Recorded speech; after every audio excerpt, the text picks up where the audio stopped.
Somos chamados filhos de Deus, e realmente o somos.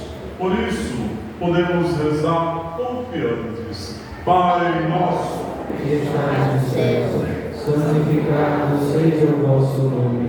Venha a nós o vosso reino.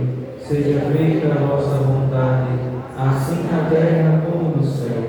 O pão nosso de cada dia nos dai hoje. Perdoai-nos as nossas ofensas, assim como nós perdoamos a quem nos tem ofendido.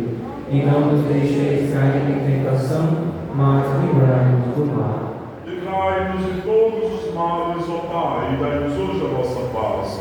Ajudados pela vossa misericórdia, sejamos sempre livres do pecado e protegidos de todos os perigos, enquanto aguardamos a feliz esperança e a vinda do nosso Salvador Jesus Cristo. Vosso é o reino, o poder e a glória para sempre. Senhor Jesus Cristo, dissestes aos vossos apóstolos: eu vos deixo a paz, eu vos dou a minha paz. Não olheis os nossos pecados, mas a fé que anima a vossa igreja. Dai segundo o vosso desejo a paz e a unidade.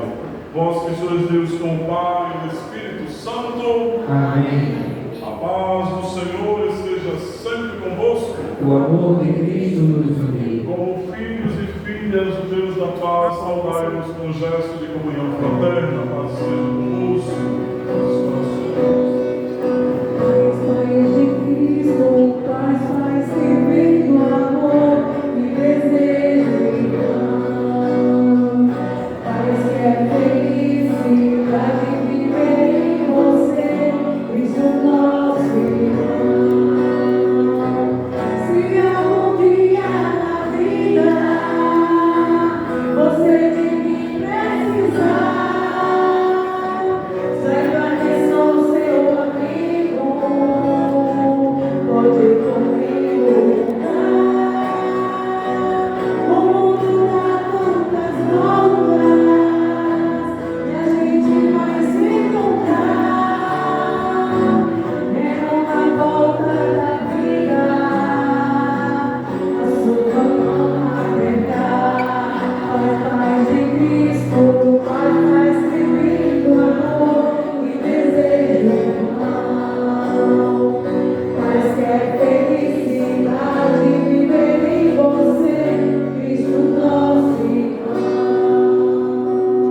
Cordeiro de Deus, que tirais o pecado do mundo, tem piedade de nós.